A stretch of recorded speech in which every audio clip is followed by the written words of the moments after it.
prazer, alegria para mim estar aqui, uma casa que eu não conhecia, acho também que eu não conheço vocês, eu acho que vocês também não me conhecem.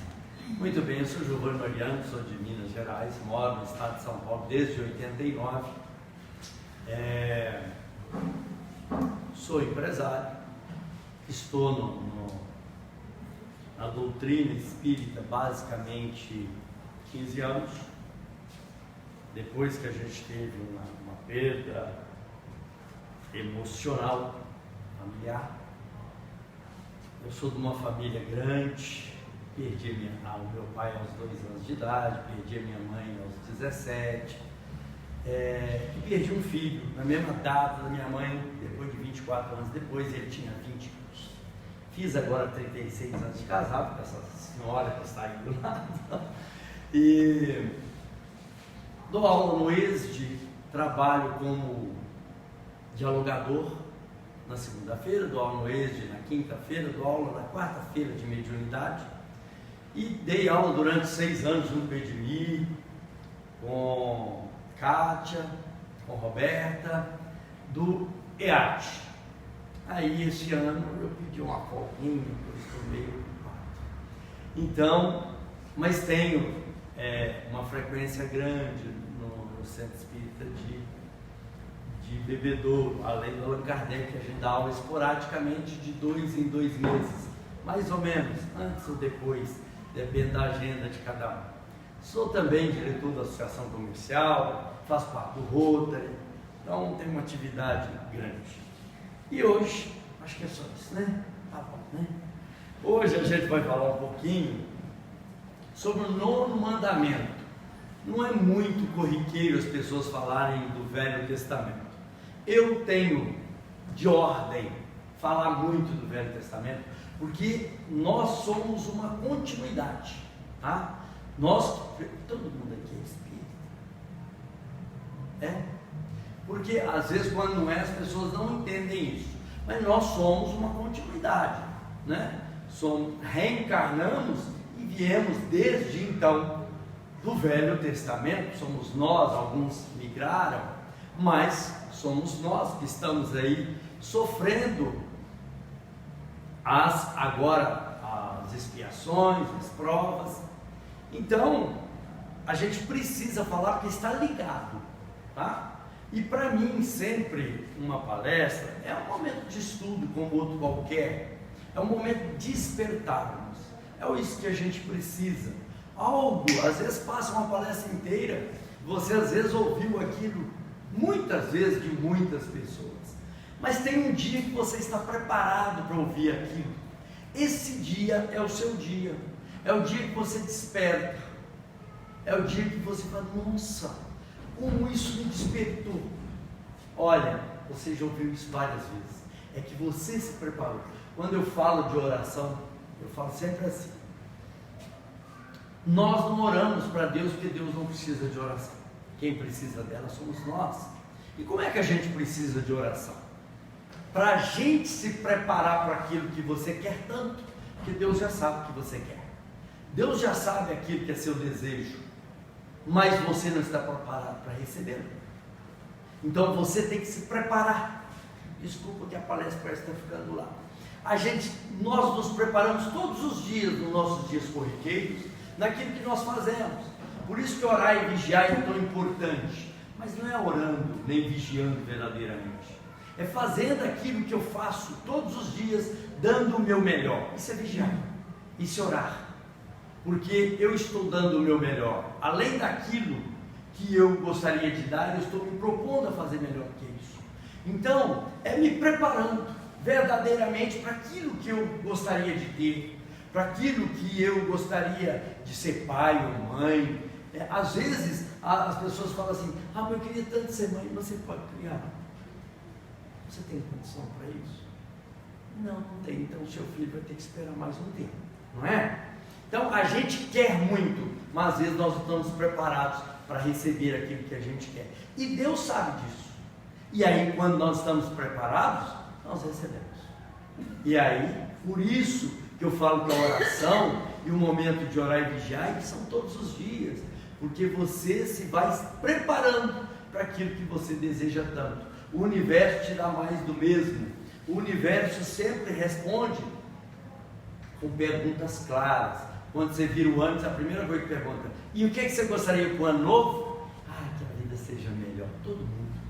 Isso é genérico. O que eu quero verdadeiramente para mim? É isso que é o meu trabalho, meu objetivo. O que eu quero? Que a minha esposa seja mais amena comigo, se ela não é. Se meu filho me dá trabalho, que ele seja uma pessoa melhor. Mas nós precisamos trabalhar para isso. Não é simplesmente à toa, né? As coisas não vêm aleatoriamente. Eu tenho que merecê-las. Então são assim para mim, oração. Mas agora vamos falar do pecado. Vamos falar do 9º mandamento. Nós estamos falando aqui de Êxodo, do capítulo 20, versículo 16. Cada versão de Bíblia, dependendo do autor, vem com um dizer diferente. Não assuste que a Bíblia tem muita contradição. Por que tem? Porque ela é uma versão. A Bíblia não foi feita em português, tá? Então, o hebraico é aquilo que você gostaria de dizer. E aí eu interpreto e faço a versão, tá? Então tem muita coisa que está diferente de uma coisa para outra. Por isso que é legal estudar o Velho Testamento, para ter um pouco mais de compreensão. Então aqui diz assim: não dirás falso testemunho contra o teu próximo. Ela disse antes que eu vim substituir a Maú. Não é a altura, tá? Eu digo que quando eu fazer a passagem para cima, e se me colocar num lugar que eu não gostaria de falar, eu sou amigo da Maú. Por favor, respeite essa amizade aí, me dá um lugarzinho melhor. Então, a gente sabe que o céu e o inferno de cada um está aqui, né? Naquilo que você verdadeiramente representa no seu dia a dia, naquilo que você pensa, naquela que são as suas ações. Então, não dirás falso testemunho contra o teu próximo. Ser falso é ser desonesto, né? A gente começa falando de Jesus, que foi combatido, crucificado, em combater o quê? A hipocrisia. De quem que eu combatia a hipocrisia o tempo inteiro que você lê no Novo Testamento? Justamente os doutores das leis, aqueles que faziam as leis, aqueles que proclamavam a religião, e através dela eles faziam aparecer e fazer tudo. Porém, eles eram o quê? Hipócritas. Por que eles eram? Porque eles faziam leis para os outros, não para eles. Então Jesus falou isso várias vezes, né? Eles são próprios para ditar as leis, mas não os copia. Quer dizer, o que eles fazem ou falam são legal, o que fazem não.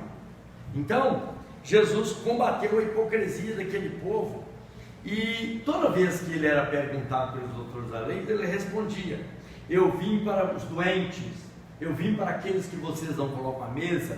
Que Jesus também era rejeitado por aquele povo, e ele comia e bebia com mulheres e pessoas que eram justamente eram espúrias daquela época.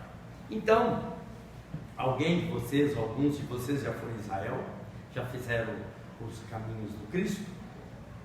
Quando vocês forem, nunca mais vão ler a Bíblia do mesmo jeito. É maravilhoso conhecer Israel, conhecer os caminhos do Cristo. Bom, e Jesus disse que ele veio para comer com aquele pessoal que não comia com eles e não sentavam com eles. Então, e ao sentar com os considerados indígenas, Jesus nos ensina que a santidade não é um privilégio dos santos. Sobretudo, é um convite aos pecadores, a nós que estamos em evolução, né? E é tempo de misericórdia, porque estamos numa transição. Esse é o momento que a gente está vendo, principalmente nesse ano, que é um ano lunar, é um ano da lua, é um ano onde as descobertas estão sendo feitas, é um ano de muitos problemas climáticos, e a gente está vendo isso no mundo inteiro, né? E eu peguei outra vez para vocês terem ideia, já fala assim, ó: não apresentará falso testemunho contra o teu próximo. Já mudou, aqui era para não dirás, aqui é para não apresentar. Então vai mudando cada Bíblia, né? E Kardec, essa água é minha? Eu vou que fala muito. E E Kardec dizia o seguinte: senso moral.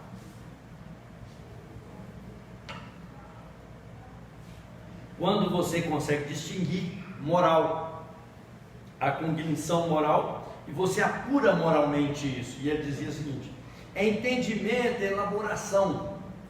Parece uma coisa totalmente superficial. Você capta e devolve em uma palavra, ou em uma ação, em uma atitude. Parece uma coisa assim, totalmente fora de nexo. Quando nós mais avançamos na vida, nós vamos nos tornando mais doces, mais éticos, e nós não precisamos de esforço mais para ser corretos. Isso é quando nós vamos evoluindo, cada um de nós vai ter mais conhecimento, e aí a gente vai ficando um pouco mais ameno. Você não briga mais à toa, né? No trânsito, eu estava errado, desculpa, né? Porque a gente vai aprendendo a não dar atrás do outro, xingar, falar que conhece a mãe do cara. A gente para de fazer isso, né? Você vai ganhando experiência, vai ficando mais doce. E Jesus fala com Nicodemos no Evangelho de João, no capítulo 3, versículo de 9 a 13, naquela que Jesus fala da reencarnação. E aí Nicodemos pergunta para ele: como isso pode acontecer? E Jesus responde: és mestre em Israel e ignora essas coisas? Em verdade vos te digo, falamos o que sabemos e damos testemunho do que vimos. Aqui temos duas frases falando a mesma coisa, uma reforça a outra. Jesus sempre batia duas vezes naquilo que ele falava. Então, porém, não acolheis o nosso testemunho, porque era assim, né? Você falava para os doutores da lei, mesmo Nicodemos, que era um pouquinho melhor de mexer, também não acolhia aquilo que Jesus falava. Acreditava, mas desacreditava, ficava naquela, né? Tinha o pessoal a turma dele chegava e dizia: isso não, aquilo é hipócrita, aquilo é problema. Então, ele sempre tinha problema para isso. Testemunho tem muito a ver com a visão do conhecimento, para que a gente possa conhecer o que eu estou fazendo quando eu dou meus testemunhos. É um mandamento que é um desafio para a humanidade, não dar falso testemunho. Porque falso testemunho é uma cegueira espiritual. Por que eu vejo algo e não falo o que vi? Por que eu tenho que modificar a ação que eu testemunhei? Então, e eu levo prejuízo ao próximo, que depende da minha visão. E esse próximo, a gente tem que saber, irmão, né? A gente tem que lembrar de Jesus quando os discípulos disseram: sua mãe e seus irmãos estão ali. Ele disse: quem sabe? Ele estava menosprezando a mãe e os irmãos? Não, ele estava elevando aqueles que estavam ali na condição de irmãos, de mãe. Então é importante que a gente entenda isso. E o falso testemunho é ocultar a verdade, é falsear a verdade, e isso a gente precisa entender. E aqui vai duas perguntas: nós somos transparentes naquilo que vemos, naquilo que vimos? A gente é leal? Ocultamos porque estamos apaixonados por pessoas, por alguma coisa que nos desperta interesses ocultos?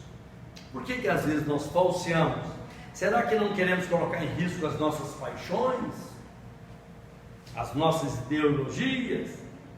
Se o meu testemunho tem a ver com aquilo que vi, com aquilo que vejo, contemplo, e eu esqueço a verdade que foi a visão que eu tive, na mediunidade a gente fala, né? A gente precisa ser fiel àquele que está me transmitindo. É óbvio que às vezes você precisa do filtro para que você não passe uma mensagem bruta, né? Você pode amenizar, mas a gente precisa ser fiel àquilo que nós estamos passando. Vamos abrir aspas para as palavras do Emmanuel: a mente é o espelho da vida em toda parte. Então, que vida que eu tenho se eu falseio? Que vida que eu levo se eu não sou verdadeiro, se eu sou falso? Se eu bato nas costas de alguém, dou um sorriso e a hora que ele sai, eu falo mal, não é? Então, vamos colocar os pés no chão. o texto é muito óbvio, né? A tendência é eu achar que já fazemos tudo isso. Ela brincou no início, já faço, não é? Porque a gente vê os defeitos nos outros, né? A gente vê o cisco no olho do outro, não vê a trave no nosso. Isso é muito corriqueiro para cada um de nós, que tem críticas para todo mundo, mas não temos para nós mesmos. E aqui diz o texto: você presenciou, você viu, você foi a testemunha ocular ou auricular, como queiram, viu ou ouviu aquilo que você está testemunhando. Mas no momento você de confirmar, você omite ou falseia. Uma ideia boa é você vê um sujeito batendo na traseira do outro no carro, e aí vê quem desce do carro que bateu. Você às vezes tem um conhecimento, aí chega na hora da dar testemunho, deu ré. Como? Deu ré, acabou, era o seu único testemunho, acabou por ficar o outro, né? É uma coisa simples, mas você deixou, o fato mudou. Então é isso que a gente precisa entender, como é que isso funciona. O teu próximo será prejudicado por isso. E isso nós precisamos entender. Quando eu tendo por uma coisa, eu estou prejudicando o outro. A balança não está funcionando. Então, quantas pessoas estão sendo prejudicadas, perseguidas, injuriadas nesse momento? No Brasil, no mundo? Quanto povo, pelos seus governos ou desgovernos, estão sendo prejudicados? Quantas guerras estão que nós temos conhecimento só da principal, as outras a gente passa batido? Quantas? Muitas. Estamos, povos sofrendo, passando fome, dificuldade, morte. Por quê? Porque as pessoas não têm verdadeira, são falsas, porque são jogo de falácias. Olha para você ver se você consegue descobrir a verdade. É quem tem o modo mais fácil de induzir. Então, pagam as mídias para poder criarem umas falácias, narrativas, sofismas, né? Tinha um político brasileiro que falava assim, factoides, né? Que era criar algo para poder cobrir o verdadeiro, colocando falso, ou seja, a imitação da verdade, para que você pudesse entender que aquilo, quanto mais vão dizendo falso, você vai, né? Para quem não conhece o fato, vai entendendo que aquilo é a verdade. Então, ou seja, a verdade falseada, né? Eu não sou testemunho da verdade que não vi, não posso ser. Também, mas sou responsável por aquilo que repito. Hoje, com as redes sociais, as pessoas só transmitem, eles não querem saber da verdade. Eu só compartilhei. Então, você compartilhou uma mentira, você não verificou para compartilhar. Então, Jesus fala assim, né? Para Nicodemo: eu vi o reino de Deus. O planeta Terra daria um salto de 2000 anos se a verdade conhecida fosse dita. E nós estamos em provas por isso mesmo. Em Mateus, no capítulo 24, Jesus diz assim: este evangelho do reino será proclamado no mundo inteiro, dando testemunho para todas as nações. Então a gente vai entendendo que tudo que a gente vê, se eu falseio ou se eu não falo a verdade, eu não sou confiável. São Francisco diz assim: meus irmãos, ide pregai o evangelho, se for necessário, use palavras. Voltemos lá em Kardec. Qual que são as palavras de Kardec? Você capta, devolve uma palavra ou uma ação ou uma atitude, né? Qual o testemunho que eu dou, por exemplo, no meu trabalho? São as minhas ações, aquilo que eu faço. Você tem um trabalho, a pessoa não precisa de lá te perguntar: o que você fez hoje? Basta eu olhar o trabalho que você tem, é o seu testemunho. Jesus deu o seu testemunho na coerência, na cruz. Então, Dr. Bezerra de Menezes disse assim, numa mensagem escrita por Chico Xavier, psicografada dia 20 de 4 de 1963 em Uberaba, disse assim: somente aqui na vida espiritual vim aprender que a cruz do Cristo era uma estaca que ele, o mestre, fincava no chão para levantar um mundo novo e para dizermos em todos os tempos que nada se faz de útil e bom sem sacrifícios. E aí ele morreu. Então, foi espezinhado, foi abatido, e nós vimos que além do nosso conhecimento, para ganhar, às vezes, likes, nós não vimos nada, não conhecemos nada, está dando palpite. Você vê às vezes um podcast, e aí alguém está lá, tem 70 mil vendo, agora tem 100 mil vendo. Uma pessoa entra lá, não tem intimidade, não gosta da pessoa que está fazendo, entra para criticar. Aí a pessoa para um pouquinho, tem alguém te criticando, você fala, mas por que o fulano? Porque agora eu ganhei notariedade, né? Eu te critiquei, olha, Giovanni Mariano, não sei quem, mas agora já estou conhecido, vou ganhar alguns adeptos. Então as pessoas nem sabem o que está fazendo, mas vou criticar. Não é do meu interesse, mas eu entrei para ganhar likes, eu critico. Então nós ainda estamos nessa vibe de fazer isso, infelizmente. Lá no livro Consolador, fazem uma pergunta para Emmanuel sobre as profecias bíblicas, especialmente profecias do Apocalipse. E eu acho tão importante, porque nós estamos vivendo um momento tão difícil nesse momento, que todo mundo está falando do Apocalipse. Porque já abriram 7 portas, já fizeram tudo. Então, a gente tem que ter uma interpretação à luz do Espiritismo, que somos nós, espíritas, para poder ter essa visão. Não vamos falar disso agora, tá? Mas Emmanuel fala uma coisa interessante. Ele diz assim: não vamos esquecer das profecias do Jonas. Vocês conhecem a profecia do Jonas? É Velho Testamento, difícil, né? Não é todo mundo que vai ler, mas não vou contar. Mas se vocês quiserem, é só ir lá. Jonas saiu no Judas, perdeu a porta, passou ficou dentro da baleia e disse em Nínive: olha, tem uma profecia para vocês. Se vocês não arrependerem, tudo isso aqui será destruído. O que aconteceu com aquele povo? Em Nínive. Arrependeram, mudaram de direção. É para isso que vem as profecias. Eu estou na contramão, todo mundo está vindo, sou eu que estou indo, eu não enxergo, alguém fala comigo, rapaz, você está na contramão, vira. E aí, eu falei, nossa, é para isso que é a profecia. Chamar a atenção. E aí o que eles fizeram? Mudaram. O que aconteceu com Jonas? Ele entrou em depressão. Porque não destruiu tudo. Olha a cabeça do profeta. Ele preferia que destruísse todos, né? Quanto vale uma vida? Então, isso é importante. O Emmanuel nos chama isso, atenção, nos dizendo que nenhuma profecia é dada para se cumprir. E esta é a lição. A profecia é um alerta, é um sinal para a mudança daquilo que precisa ser mudado. E aí, a gente entende que Jesus veio, aí ele fala assim, Jesus veio cumprir. Não veio. Não veio. Jesus veio para mudar.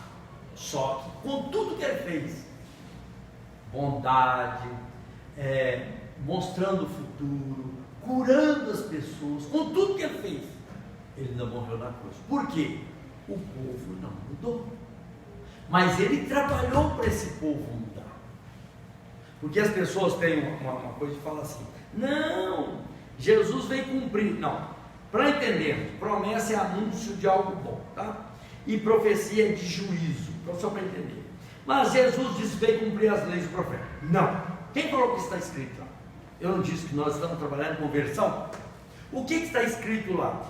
Pleiro. O que é pleiro? É preencher, completar, encher até a boca, tornar pleno, tornar cheio. É isso que está dizendo. E não a versão que a gente tem. Então, a gente precisa entender, se dissermos que Jesus veio cumprir a profecia, acabou o livre-arbítrio. Aí nós pregamos como espíritos o livre-arbítrio, e Deus o respeita o tempo inteiro, porque estão nas leis, e nós, que nós pregamos tanto, se Jesus veio cumprir, ele teve o livre-arbítrio para decidir, ou para mudar, entendeu? E aí, se fosse assim, seria uma condição, uma contradição, quando a gente diz que o amor paga meus pecados. Não é? Eu não posso mudar. O do Bezerra Menezes não fala assim: esteja no seu local de trabalho. Por quê que ele fala assim? Se eu estou vivendo, eu tenho 57 anos, aí, aos 58 negros, você vai passar por uma situação difícil, porque, eu vou te deixar cego, já estou usando um perigo. Aí, chega, eu estou no meu local de trabalho, chega aqui o Espírito para fazer aquilo que foi na hierarquia mandado, cumprir. O cara chega, eu estou no local de trabalho, fala assim: não, mas não pode fazer isso. Volta e fala: o cara está trabalhando, precisa da visão dele. Então, deixa eu falar, você está trabalhando, ele está precisando então. Quantos que vieram para ser aleijado e não são? Quantos que vieram para ser cego e usam só um fungado? E hoje com cirurgia nem fungado, problema. Quantos que vieram para não ter o braço, uma perna e cortaram só um dedinho? Por quê? Porque o amor paga meus pecados. Nós não viemos aqui porque eu matei alguém no passado e tenho que morrer agora. Quantas vezes eu tenho que morrer se eu for um assassino em série? Não é? A gente tem que pensar assim: o amor paga meu pecado. Talvez eu tenha vindo para amar muito, para pagar. É entendimento. Senão a gente fica achando que é olho por olho e dente por dente. Tá? Vamos voltar lá atrás. E não é isso. Então, e outra coisa que eu queria dizer, para a gente parar de condenar os profetas de hoje, os videntes de hoje, que a gente acha que todo mundo é porqueira, porque, mas você viu, falou, não aconteceu. Mas ele falou, chamando a atenção: vamos orar, porque está predestinado a acontecer isso. Vamos orar para que tenha a lei divina, tenha a misericórdia. Nós não falei a primeira palavra aqui, que nós estamos no momento de misericórdia, pedir, orar, para que nós possamos receber e assim não sofrer as intempéries que estão no nosso destino, no nosso caminho. Então, eu quero contar uma historinha pequena para vocês. Eu sou contador de história, gostaria de informar. Uma vidente sensitiva, não sei se vocês a conhecem, chamada Halu Gamash. Ela trouxe um relato, não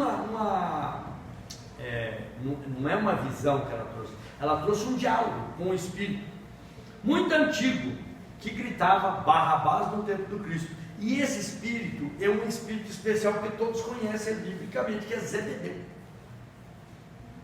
Zebedeu é pai do Tiago Menor e do João. Nos seus relatos, ele também queria apedrejar a mulher adúltera e foi chamado a atenção por Jesus. Ele tomou ódio de Jesus por 2 motivos. Perdeu os filhos por Jesus, porque a gente vê na Bíblia bonito, né? Ele chamou e ele acompanhou. Mas ninguém pergunta como é que ficou a família. Alguém pergunta? Tinha os 2 filhos, trabalhavam com o pai, ajudava, e Jesus não pegou. O pai entendeu? É isso um relato importante que a gente traz, porque é a visão do Espírito, é a visão daquele que passou pelo problema. Então, diz assim: fui ainda chamado a atenção por Jesus. Eu estava no umbral há 2000 anos. O Nazareno chamou minha atenção de frente dos meus filhos, principalmente o mais velho, porque o mais velho tinha, no tempo antigo, uma preciosidade, o filho mais velho, porque ele abarcava, naquele tempo, ele tinha a responsabilidade de conduzir a família, porque uma mulher viúva naquele tempo, ela morria de fome, a mulher não tinha valor. Por isso Jesus ressuscitou o filho no caixão, lembra da viúva? Porque era o único jeito dela alimentar, pela caridade dos outros. A mulher não tinha valor, e o filho mais velho, inclusive na herança, tinha uma herança maior. Então ele era diferente. E aí ele fala aqui: no meu filho mais velho, que eu segui, e eu fiquei com muita raiva e inveja. Foi muito séria a decisão que os meus filhos tomaram. Isso me carregou de ódio. E aí eu, que estava afastado do Sinédrio, que era o lugar dos benditos da lei, voltei. De uma forma ou de outra foi bom, porque ali eu via a manipulação das religiões, e foi aí que os meus filhos viram a verdade de Jesus. Os filhos dele, ele não. E aí me deu mais raiva, porque foi como se eu tivesse preparado o terreno para Jesus. Porque se eu tivesse criado os filhos como os outros criavam, Jesus não ia pegar eles para ser acompanhante dele. Olha que cabeça do Espírito, né? Então, para mim, foi uma guerra mais forte comigo mesmo. Aí me aproximei dos ricos, fui procurado por José de Arimateia, que tinha os barcos e fazia o comércio dos nossos produtos para o Ocidente. Mas eu não conseguia ouvir falar mais dele, Jesus, que eu espumava. Olha o ódio que ele estava. Quando começou a perseguição, eu quis mostrar para os meus filhos que eles estavam seguindo o cara errado. Quando ele escolheu Mateus para andar com ele, aí tornou. Mateus era o cara que explorava o seu próprio povo, cobrando impostos. E todo cobrador de impostos cobrava para Roma, para o Sinédrio, que era um colúrio, e para ele mesmo, que todos eram ricos. Então, observa, o povo não gostava. Quando Jesus fez isso, vocês devem conhecer isso de filme, o Pedro foi um que falou, não vou de jeito nenhum comer lá, depois ele foi. Mas primeiro ele disse que não ia. Então, o povo, aí fala aqui, ó, o Mateus esfolava seu próprio povo. Os cobradores de impostos tinham segurança para proteger do tanto que eram odiados. E muita gente se revoltou com Jesus por ter chamado Mateus. As pessoas não entendiam. E Jesus disse, eu vim para os doentes. Mas nós não entendíamos. Nós achávamos que doentes eram os leprosos e aleijados. Que Mateus era só mais um bandido. Ele fala assim, um ordinário, cobrador de impostos, que era rico por roubar o seu próprio povo. Então acharam que Jesus era até de Roma, porque Caifás perguntou para ele se deveria pagar imposto, ele pegou a moeda e disse, de quem é esse retrato? De César. Então dê César o que César é Deus. Todo mundo conhece essa frase. Então, naquela época ninguém entendeu e ele ganhou mais ódio. Isso ele contando, é a visão dele. Por isso eu estou falando de visão. Quando ficamos sabendo do julgamento, ninguém sabia nada. Depois vimos que Pilatos não queria crucificá-lo. Toma uma decisão de buscar Barrabás. Barrabás era judeu, foi preso por ser extremamente perigoso. Israel não conseguia prendê-lo. E aí Roma teve que fazer a pedido dos poderosos de Jerusalém. Pilatos sabia do medo do povo. Barrabás voltasse às ruas. Então ele achava que Barrabás não seria o cara. Ele trouxe ele para representar somente. Só que aí ele fala assim, ó, João Batista, o povo não perseguiu, porque João Batista gritava, era contra, mas Jesus era pacificava, Jesus curava, então ninguém perseguia Jesus. O João Batista teve mais problemas, mas aqui foi uma surpresa até para Caifás. Ele estava ali perto, ele gritava Barrabás, e todos nós repetíamos, gritavam também. E eu senti uma alegria por aquilo. Estive na crucificação e zombava da sua dor, e foi ali que perdi de vez os meus filhos. E eu achava que era Jesus o culpado. Custei perceber que perdi por minha causa, pelas minhas atitudes. Mas demorei muito para perceber. Aí o dialogador disse para ele assim: tudo aconteceu para a nossa melhoria e podemos desfrutar agora da vida com sabedoria. O erro é do ser que está em evolução. Todos erramos, ele disse. Mas será que um homem que errou tanto contra Jesus e contra os filhos não vai cair de novo? Aí, você já está conversando conosco, já se arrependeu e pode desfrutar do aprendizado. Não me sinto nesse direito. Então, o que a gente percebe nesse diálogo do Espírito? É que você pode ficar muito mais de 2 anos. Nos diálogos que a gente tem tido, A gente tem atendido muito espírito antigo que estão em sofrimento ainda, porque não percebe o erro que cometeram e não se perdoa. E a gente tem que entender isso. O pior que o mentor dele disse: o povo hebreu é orgulhoso, eles acham que são um povo escolhido de Deus, eles não querem entender quando acontece algo fora de ordem. Perder um filho, por exemplo, está fora da ordem, começa a achar que Deus não é justo.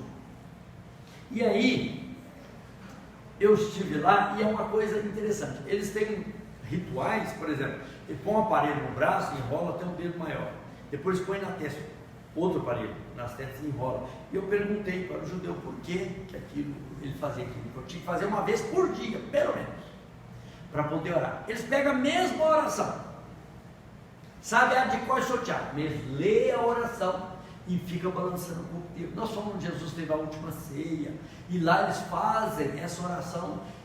Tem judeu que vai 3 vezes por dia e põe os aparelhos e ora. Vai para o mundo de alimentação, de lamentação, e põe os aparelhos para orar, e pega o mesmo livrinho, a mesma oração, que eles já sabem que pode sortear. Então olha que povo que tem um ritual, é uma fé cega. Então quando a coisa muda de ordem, para eles é um castigo, entenderam? Porque não tem uma fé raciocinada, entendimento. E eles pensam o seguinte: se eles estão sofrendo aquilo, se eles são um povo privilegiado, porque Deus, eles são um povo escolhido, eles não acham que Deus nasceu, que Deus é pai de todos. Então, nós falamos o que sabemos e damos testemunho daquilo que vimos o tempo inteiro, e não dar falso testemunho. Vai muito além de um testemunho a um tribunal, vai muito além disso, da justiça. Porque o povo hebreu, por exemplo, durante a peregrinação do deserto, Moisés dividiu esse povo em anciões, para fazer esse julgamento que as pessoas até hoje acham que tem esse julgamento lá. Tanto que a gente tem, eles tinham muita coisa para julgar, muitos litígios, e aí, tanto que depois tem o livro de Juízes, né? Que esses anciões eram aquelas pessoas com mais sabedoria que ajudavam a julgar esse povo. E tem um juiz muito famoso, inclusive, todos conhecem, Sansão. Além da força, ele foi juiz em Israel no tempo dos filisteus, por 20 anos. Então nós damos o testemunho, mas temos que entender que cada testemunho é dado por consciência, amplo, profundo, de uma obrigação, é muito além de uma obrigação judicial, é uma consciência de um espírito imortal que está dando. Tudo que nós fazemos está impregnado no fluido universal, que é no HD do perispírito, né? Então, não precisa da gente perguntar se o outro espírito além sabe. Ele já está vendo. Então, esse testemunho não é um testemunho qualquer. Você está falseando algo. Então, eu preciso ser fiel àquilo que vi, àquilo que sei. E todos os mandamentos têm um fio condutor. Qual que é o fio desse? Fidelidade. Daquilo que eu estou vendo, daquilo que vi. O que é desafiador para o mundo, onde nós vivemos, de expiação, porque nós vivemos em narrativas mentiras. Nós queremos combater o outro, não importa como. Então, infelizmente a maioria não fala a verdade. E para o mundo, se nós adiantássemos 2000 anos, nós estaríamos no mundo de todos. Porque entendemos, e eu acho que vocês devem entender a mesma coisa, já que perguntei todo mundo aqui, é espírito, aprofunda. Então observe, nós estamos no Shabat. O que é o Shabat? É o dia de descanso. Então são 6 dias, estou falando de mundo de expiação para cá, hein? Não pensa no antigo, não. Só de 6 mil anos. Aí, 6 dias de criação, é 6.000 anos, está no Salmo 90, está em Pedro, que ele fala: Um dia para Deus, 1000 anos para o homem. Então nós estamos Shabat? Sim. O que é Shabat? É o dia de descanso. O que é o descanso? Regeneração. Não é isso que nós estamos entrando? E quanto tempo vamos ficar na regeneração? 1000 anos? O Chico diz que é em 2057, está na boca. É o funil. O que é o funil? A porta estreita, que Jesus fala. É onde vai passar quem pode. Por quê? Porque quem não pode volta uns 25.000 anos para trás. Para ajudar aquele povo que vai em outro planeta que não está tão avançado quanto nós. Então, se você não mudou, está na hora de mudar. Não espera mais não, porque tem espírito falando assim: ah, isso não é para mim, não é para essa encarnação. Ah, não? Para quando você vai esperar? Não dá para mudar mais. Dá. Todo dia dá para mudar e começar de novo. Então a gente precisa entender isso, para a gente não deixar passar a oportunidade. Se nós fizermos uma simulação, você daria para passar na praça pública ali, para todo mundo ouvir aquilo que você escreve no WhatsApp? Você consegue pôr na praça para todo mundo ver? Lembra aí do que você escreve no WhatsApp? Dá para pôr na praça pública? Lembra no mundo espiritual? Você chega lá, todo mundo conhece a sua consciência, sabe aquilo que você fez, seu pensamento. Jesus dizia: sai no pensamento, já está pecando. Dá para você deixar os espíritos lerem mesmo seu pensamento? Você vai ficar com vergonha? Dá para a gente ouvir toda a verdade? Difícil, não é? Então, eu vou contar para vocês uma historinha vocês conhecem. A não ser que eu estou falando só para anjo aqui também, né, gente? Isso lá, da consciência tranquila, aí não tem esse problema. Ó, vocês conhecem essa história. Dona Laura, no nosso lar, com seu marido Ricardo, começaram a ter algumas lembranças espontâneas do mundo espiritual. Procuraram o ministro Clarencio e o ministro encaminhou para o Ministério do Esclarecimento. Ele vai lá, chega lá, o cara fala: ó, vocês estão tendo, gente, é só um pensamento aqui vago, é regressão, memória espontânea, tranquilo. Mas vou fazer o seguinte: vou dar para vocês 2 vidas atrás daquela que vocês vieram, então vocês vão ficar com 3. Porém, eu vou imprimir a história, se vocês lerem, para depois eu pôr tudo, com emoção, com gosto, com cheiro, com tudo que aconteceu. Eles não conseguiram nem ler. Ou nós temos que ir embora, tem que reencarnar. Eu falei: não pode, vocês não podem reencarnar. Por que não pode? Eu falo assim para ele: ó, vocês não podem reencarnar, porque a gente precisa entender, vocês não conseguiram ficar no nosso lado. Então nós estamos preparados para ver tudo aquilo que a gente quer ver? Não, gente. Se eles estavam lá no nosso lado e eles não conseguiram, falar com eles: você não pode, porque vocês vão ficar loucos. Vocês podem chegar lá e atrapalhar tudo.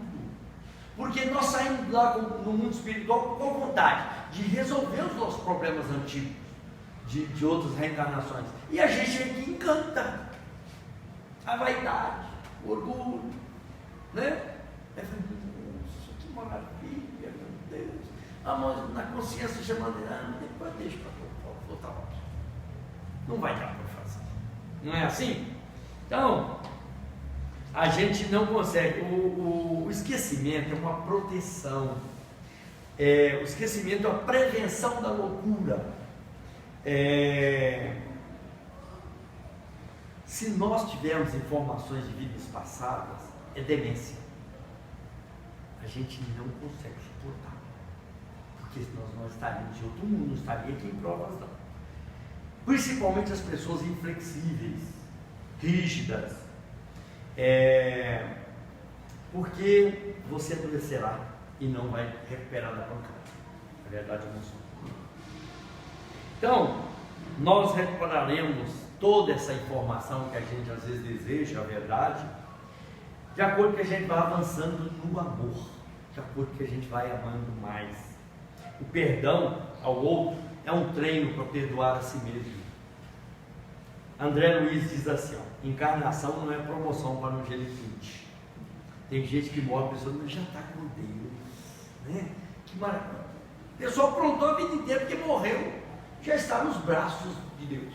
Não está não, né? Que triste a gente falar, mas não está.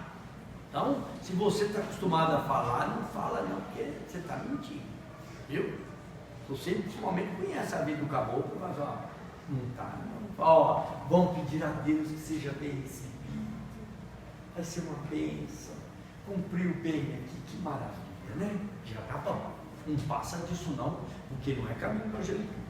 E aí o Emmanuel fala assim, ó, a sua verdade não seja fogo destruidor. Não joga a verdade na cara do outro. O Suassuna falava uma coisa muito legal que a gente não pode fazer, falar pelas costas. Fala assim, gente, é muito constrangedor você falar da verdade na cara dos outros. Deixa ele embora. Aí depois você fala pelas costas. É óbvio que a gente não deve falar mal do outro. Mas a verdade não seja um fogo destruidor. Né? Você quer falar a verdade porque você é dono dela? Quem de nós é? Então, às vezes nós somos impermeáveis à misericórdia divina, porque não somos capazes de perdoar e só recebe a misericórdia divina quem consegue perdoar. Quando o Espírito coloca-se a vingar, o que ele está colocando? Ele não admite a justiça divina. Todas as vezes você dialoga com o Espírito, você fala com ele e fala assim, não vou esperar, não quero saber. Porque ele acha que o tempo é o dele, não é de Deus.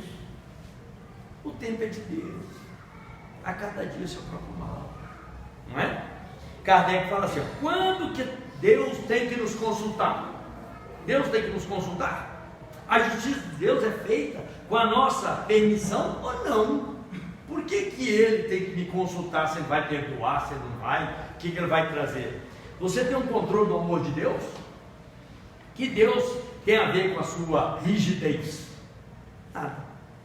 Então, Emmanuel diz assim, ó, no livro Pensamento e Vida, para você compreender o que é amor de Deus. A mesma árvore que abriga o pássaro abriga a serpente. Olha que legal. Deus abriga os dois no mesmo lugar. E um é mau, o outro não é. A mesma seiva que alimenta a pétala de rosa alimenta o espinho. Isso quer dizer todos os criminosos têm o amor de Deus, que serão renovados. Todos aqueles que perderam o cipó do crime terão a misericórdia. Porque será dada a oportunidade. A oportunidade foi dada a todos nós. Vocês acham que nós nunca matamos ninguém, não fizemos mal para ninguém? Então aqui por quê? Porque somos bonzinhos. Viemos em missão. Pode ter alguém que esteja em missão, mas não acredito que é todo mundo.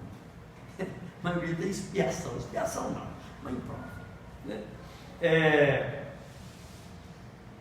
Então Deus não vai consultar para aplicar a lei de amor. Não vai nos consultar. Ele é Pai. Deus é o Senhor do nosso lar.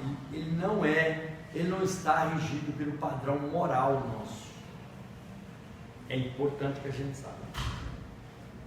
Então tudo que eu sei gera uma responsabilidade em testemunhar. Eu não posso prejudicar o próximo. Ele é meu irmão. Ele está também em evolução. Ele está também com problema. Então a ignorância é uma bênção. Perguntaram para o Chico, eu acho que eu não demoro mais 5 minutos para terminar. Perguntaram para o Chico, ô Chico, quando surgiu a AIDS, Chico, é um castigo de Deus a AIDS? Não, meu filho, não. A misericórdia divina e a justiça andam. É uma balança, fala assim, é uma balança, é o nível de misericórdia que a gente tem. É uma balança, a justiça? É, então não é 2 pratos? É, então. Então a justiça e a misericórdia estão em equilíbrio. Então a gente precisa entender que tudo que aparece é castigo. Não é. Deus não castiga, Deus dá oportunidade. Você assassina alguém. Sai da sua casa, bateu na traseira, eu falei aqui, bateu na traseira, você sai do carro brabão, armado, atira e mata o sujeito. O que a justiça divina vai fazer para você na próxima vida? Vai levar ele como filho, porque tinha um monte de conquista que você não deixou ele ter. Aí você cria um filho,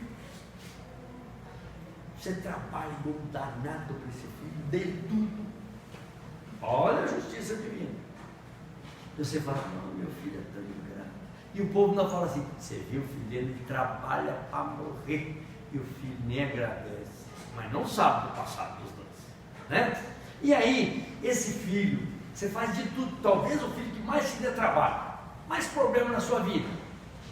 Quando o filho dá muito problema para a gente, você não corre atrás dele o tempo inteiro, você não tem que salvar ele de madrugada, porque ele te ligou com um outro problema, e assim por diante. Talvez seja o filho que você mais ama, porque ele te dê muito trabalho.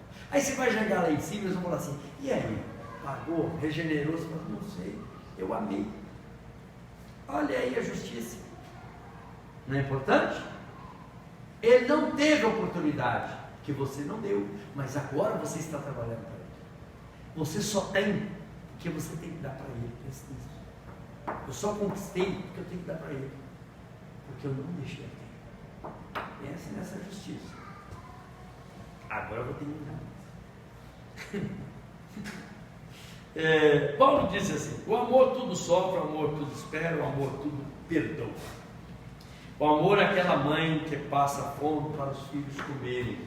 E no estado de São Paulo vocês estão acostumados a fazer mexido, né? Mineiro tá. Sabe como é que o mineiro faz? Mistura o arroz, o feijão, tudo que sobra. Se não tem nada, ele frita um ovo, se tiver ovo, e põe ali, faz um mexido e come, porque aquilo é o resto que sobrou. E quando a mãe é pobre demais e não tem o que comer, o que ela faz? Ela pega aquilo que sobrou, põe farinha, mistura para dar uma enxada, e ela põe na mão e faz um pão. Sabe o que é um pão na mão assim? Faz assim, dá um café ou água, o que tiver. Fala para o filho, esse é a comida de hoje, não temos mais nada para comer. Aí o filho, e a senhora não vai comer? Inocente, fala assim, não, estou lotada, estou cheia. E minha mãe falava uma frase, está fazendo cruz na boca. O que é cruz na boca? Não comeu nada, está com fome. Mas a mãe passa fome para os filhos alimentarem. E um pai que trabalha para justificar tudo isso, que é aquele que trabalha na enxada, capinando, já está lotado de ruga, a mão não fecha, de tanto cabo, para o filho estudar, para dar o melhor para o seu filho. Essa é a misericórdia que nós estamos falando. E muita gente não vê isso. Nem o próprio filho às vezes vê o sofrimento que um pai tem, que uma mãe tem. Então, quando a gente fala assim, eu sou justo, você é digno de aplausos. Parabéns. Interessante, é muito bom ser justo. Mas você é o menor no reino dos céus, porque o reino dos céus é habitado por quem ama de verdade. A justiça pede a sua túnica, e o amor doa também a capa. Foi um prazer estar com vocês aqui hoje. Eu espero ter feito um pouquinho que a Malu faz, para que vocês não sintam tanto saudade dela.